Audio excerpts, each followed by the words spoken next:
ಚಿಕ್ಕನಾಯಕನಹಳ್ಳಿ ಪಟ್ಟಣದ ಸರ್ಕಾರಿ ಸ್ವತಂತ್ರ ಪದವಿ ಪೂರ್ವ ಕಾಲೇಜಿನ ಆವರಣದಲ್ಲಿ ನಡೆದ ಪತ್ರಿಕಾಗೋಷ್ಠಿಯಲ್ಲಿ ಮಾತನಾಡಿದ ಶಾಸಕ ಸಿಬಿ ಸುರೇಶ್ ಬಾಬು ಅವರು, ನಗರ ಪ್ರದೇಶದ ಮಕ್ಕಳಿಗೆ ಅವಕಾಶಗಳಿರುತ್ತವೆ ಹಾಗೂ ಹಣದ ವ್ಯವಸ್ಥೆಯೂ ಇರುತ್ತದೆ. ಅಂತಹವರು ಮಾತ್ರ ಸರ್ಕಾರಿ ಹಾಗೂ ಪ್ರತಿಷ್ಠಿತ ಕಾಲೇಜುಗಳಲ್ಲಿ ಸೀಟ್ ಪಡೆಯುತ್ತಿದ್ದರು. ಇದರಿಂದ ನಮ್ಮ ಗ್ರಾಮೀಣ ಭಾಗದ ಮಕ್ಕಳಿಗೆ ತೊಂದರೆಯಾಗುತ್ತಿದ್ದು, ಇದನ್ನು ಅರಿತು ಎಸ್ಬಿ ಚಾರಿಟಬಲ್ ಟ್ರಸ್ಟ್ ಮೂಲಕ ಗ್ರಾಮೀಣ ಭಾಗದ ಮಕ್ಕಳಿಗೆ ಸುಲಭವಾಗಿ ಕೈಗೆಟುಕುವ ಸಿಇಟಿ ನೀಟ್ ತರಬೇತಿಯನ್ನ ಅತ್ಯುತ್ತಮ ಸಂಪನ್ಮೂಲ ವ್ಯಕ್ತಿಗಳಿಂದ ಉತ್ತಮ ಅಧ್ಯಯನ ಪಠ್ಯ ಪುಸ್ತಕಗಳನ್ನ ಪೂರಕ ಸಾಮಗ್ರಿಗಳನ್ನ ನೀಡುವ ಮೂಲಕ ತರಬೇತಿಯನ್ನ ನೀಡಲಾಗುತ್ತಿದೆ. ಇದರಿಂದ ಕಳೆದ ಬಾರಿ ಸುಮಾರು 183 ವಿದ್ಯಾರ್ಥಿಗಳು ತರಬೇತಿಯನ್ನ ಪಡೆದಿದ್ದು, ಅದರಲ್ಲಿ 88 ವಿದ್ಯಾರ್ಥಿಗಳು ಸರ್ಕಾರಿ ಹಾಗೂ ಪ್ರತಿಷ್ಠಿತ ಕಾಲೇಜುಗಳಲ್ಲಿ ಸೀಟುಗಳನ್ನ ಪಡೆಯುವ ಮೂಲಕ ಅವರ ತಂದೆ ತಾಯಿಯವರ ಓದಿನ ಹೊರೆಯನ್ನ ಕಡಿಮೆ ಮಾಡಿದ್ದಾರೆ ಎಂದು ಹೇಳಿದರು. ಕಳೆದ 2 ವರ್ಷಗಳಿಂದ ಎಸ್ಎಲ್ಸಿನಲ್ಲೂ ಕೂಡ ಜಿಲ್ಲೆಗೆ ಪ್ರಥಮ ಸ್ಥಾನ ಚಿಕ್ಕನಾಯಕನಹಳ್ಳಿ ಹಿಂದುಳಿದಂತ ಕ್ಷೇತ್ರ ಅಂತಕ್ಕಂಥ ಏನು ಈ ಬಿರುದನ್ನು ಕೊಟ್ಟಿದ್ರು, ಆ ಬಿರುದನ್ನ ಅಳಿಸ್ತಕ್ಕಂಥ ನಿಟ್ಟಿನಲ್ಲಿ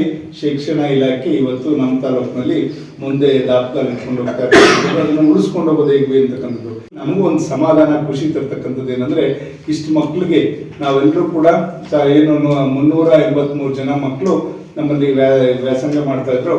ಅದರಲ್ಲಿ ಇಷ್ಟು ಜನನಾದ್ರೂ ಕೂಡ ಇದರಲ್ಲಿ ಕಲ್ಕಲಿದೆ. ಈ ವರ್ಷ ನಮ್ಮ ಚಿಂತನೆನೇ ಬೇರೆ ತರ ನಾವೆಲ್ಲರೂ ಕೂಡ ಆಲೋಚನೆ ಮಾಡಿ ಪ್ರತಿ ಭಾನುವಾರ ಸುಮಾರು 37 ವಾರಗಳು ಸಿಗ್ತದೆ. ಅವ್ರ ಪರೀಕ್ಷೆ ಎದುರಿಸೋದಕ್ಕಿಂತ ಮುಂಚಿತವಾಗಿ 37 ಭಾನುವಾರನೂ ಕೂಡ ನಾವು ಫ್ಯಾಕಲ್ಟಿಗಳನ್ನ 125 ವರ್ಷ ಅನುಭವ ಇರತಕ್ಕಂಥ ಸಬ್ಜೆಕ್ಟ್ ಟೀಚರ್ಸ್ನ ಕರೆಸಿ ಅವ್ರ ಮುಖಾಂತರ ಇವತ್ತು ನಾವು ಪ್ರತಿ ಭಾನುವಾರನೂ ಕೂಡ ಸಿಇಟಿ ನೀಟ್ ಕೋಚಿಂಗ್ ಅನ್ನ ಉಚಿತವಾಗಿ ಮಾಡ್ತೀವಿ. ಇದಾದ ನಂತರ ಅವ್ರ ಪರೀಕ್ಷೆ ನಂತರನೂ ಕೂಡ ಅವಾಗ ಸಿಗ್ತಕ್ಕಂಥ ವೇಳೆ ಒಂದು ತಿಂಗಳಿರ್ಬೋದು, 1.5 ತಿಂಗಳಿರ್ಬೋದು, ಆ ಅವಧಿನಲ್ಲೂ ಕೂಡ ಮಕ್ಕಳಿಗೆ ಅಲ್ಲಿ ಪ್ರತಿದಿನ ಕೂಡ ಯುಗಾದಿ ಹಬ್ಬ ಅಂತಕ್ಕಂಥದ್ದು ಲೆಕ್ಕಿಸದೆ ಅವರೆಲ್ಲ ಮಕ್ಕಳು ಬರ್ತಕ್ಕಂಥದ್ದು ನೋಡಿದ್ರೆ ಆ ಕಾಳಜಿಗೆ ಮೆಚ್ಚಿ ನಾವು ಅವರಿಗೆ ಪ್ರೋತ್ಸಾಹ ನೀಡಬೇಕು ಅಂತಕ್ಕಂಥ ದೃಷ್ಟಿನಲ್ಲಿ ನಾವೆಲ್ಲ ಸಮಿತಿಯ ಸದಸ್ಯರುಗಳು ಇವತ್ತು ಮಕ್ಕಳ ವಿದ್ಯಾಭ್ಯಾಸಕ್ಕೆ ಮುಂದಿನ ದಿನಗಳಲ್ಲಿ ಇನ್ನೂ ಸಾಕಷ್ಟು ಆಲೋಚನೆಗಳಿದೆ. ನಾವು ಒಂದು ಕಟ್ಟಡದ ನಿರ್ಮಾಣನೂ ಕೂಡ ಆಗ್ತಾ ಇದೆ. ಅದಾದ ನಂತರ ಅಲ್ಲಿ KS ಅನ್ನು ಕೂಡ ಮಾಡಿಸ್ಬೇಕು ಅಂತಕ್ಕಂಥ ಚಿಂತನೆ ನಮ್ಮಲ್ಲಿದೆ.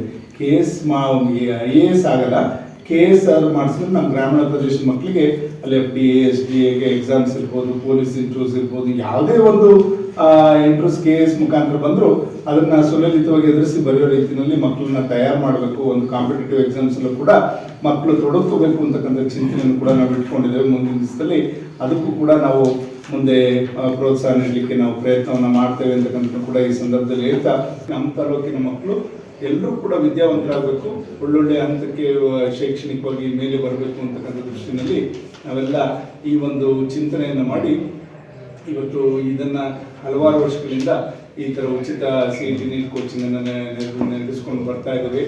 ಈ ಬಾರಿ ಸುಮಾರು 88 ಜನ ಮಕ್ಕಳು ಇವತ್ತು ಸರ್ಕಾರಿ ಸೀಟನ್ನು ಪಡೆದಿರ್ತಕ್ಕಂಥದ್ದು ನಮಗೆ ಖುಷಿ ತರ್ತಕ್ಕಂಥ ವಿಚಾರ. ಇಂಜಿನಿಯರಿಂಗ್ ಅಲ್ಲಿ ಸುಮಾರು 45 ಜನ ಮಕ್ಕಳು, ಮತ್ತೆ BSc ನರ್ಸಿಂಗ್ ಅಲ್ಲಿ 30 ಜನ ಮಕ್ಕಳು, ಅನಂತರ BSc ಅಗ್ರಿಕಲ್ಚರ್ ಅಲ್ಲಿ 3 ಜನ ಮಕ್ಕಳು, ಹಾಗೆ B.Pharmaದಲ್ಲಿ 7 ಜನ, ಮತ್ತೆ BSc ಅನಸ್ಥೀಶಿಯಾದಲ್ಲಿ 2 ಮಕ್ಕಳು, ಮತ್ತೆ BSc ASS ಅಲ್ಲಿ 1 ಮಗು. ಈ ತರ ಸುಮಾರು 88 ಜನ ಮಕ್ಕಳು ನಮ್ಮಲ್ಲಿ ಇವತ್ತು ಸರ್ಕಾರಿ ಒಂದು ಅನುದಾನದಲ್ಲಿ ಇವತ್ತು ಸೀಟನ್ನು ಪಡ್ಕೊಂಡಿರ್ತಕ್ಕಂಥದ್ದು ನೋಡಿದ್ರೆ ಅವ್ರ ತಂದೆ ತಾಯಿಗೆ ಹೊರೆ ಆಗದಂಗೆ 88 ಜನ ಮಕ್ಕಳು ಓದಲಿಕ್ಕೆ ಇವತ್ತು ಸಮರ್ಥರಾಗಿ ಇವತ್ತು ಅವ್ರ ವಿದ್ಯಾಭ್ಯಾಸವನ್ನು ಮಾಡ್ತಾ ಇರ್ತಕ್ಕಂಥದ್ದು. ಶೈಕ್ಷಣಿಕ ಬೇಕಾದಂಥ ಸಪೋರ್ಟಿವ್ ಫಂಡ್ಸ್ ಇರ್ಬೋದು, ಇಲ್ಲ ಮೆಟೀರಿಯಲ್ಸ್ ಇರ್ಬೋದು, ಕಂಪ್ಯೂಟರ್ಸ್, ಲ್ಯಾಪ್ಟಾಪ್ ಇರ್ಬೋದು, ಈ ಥರ ಏನೇನು ಅವರಿಗೆ ಸಿಗಬೇಕೋ ಇದೆಲ್ಲನೂ ಒದಗಿಸ್ಕೊಡುವಂಥದ್ದಕ್ಕೂ ಕೂಡ ನಾವು ನೆರವಾಗ್ತಕ್ಕಂಥ ರೀತಿಯಲ್ಲಿ ಇವತ್ತು ಕೆಲಸವನ್ನು ಮಾಡ್ತಾ ಇದ್ದೇವೆ.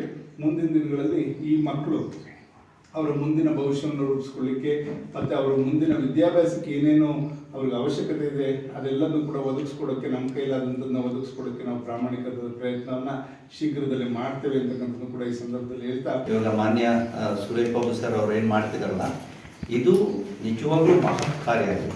ಈ ರೀತಿಯ ಒಂದು ಹೆಜ್ಜೆ ಇದ್ದಿದ್ದು ಪ್ರತಿಯೊಂದು ಹಳ್ಳಿಗಳಲ್ಲಿ ನಡಿಬೇಕಾಗಿದೆ.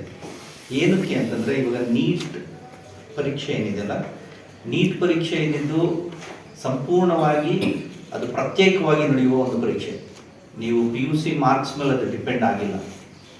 ಪ್ಲಸ್ ನೀಟ್ ಪರೀಕ್ಷೆ ಏನಿದೆಯಲ್ಲ, ಅದು CBSE ಸಿಲೆಬಸ್ ಮೇಲೆ ಹೆಚ್ಚಾಗಿ ನಡೆಯುವ ಪರೀಕ್ಷೆ. ಸೊ ಹಳ್ಳಿಗಳಲ್ಲಿ ಸ್ಟೇಟ್ ಸಿಲೆಬಸ್ಸಲ್ಲಿ ಓದಿರ್ತಾರೆ.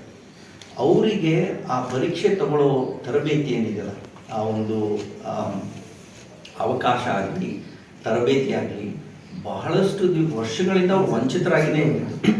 ಸೊ ತರಬೇತಿ ಸರಿಗಿಲ್ದಲೇ ಈ ಸಂದರ್ಭದಲ್ಲಿ ಉಚಿತ ಸಿಇಟಿ ತರಬೇತಿ ಸಮಿತಿಯ ಅಧ್ಯಕ್ಷರಾದ ನಿವೃತ್ತ ಶಿಕ್ಷಣಾಧಿಕಾರಿ ನಾಗೇಶ್, ಮಾಜಿ ಪುರಸಭಾ ಎಂಎನ್ ಸುರೇಶ್, ಸವಿತಾ ಸಮಾಜದ ಅಧ್ಯಕ್ಷರಾದ ಶಿವಣ್ಣ, ಈಡಿಗ ಸಮಾಜದ ಸೋಮಣ್ಣ, ಬೌದ್ಧ ಸಮಾಜದ ಮುಖಂಡರಾದ ಸಾಕ್ಯ ಗೌತಮ್ ಸೇರಿದಂತೆ ಇತರರು ಉಪಸ್ಥಿತರಿದ್ದರು.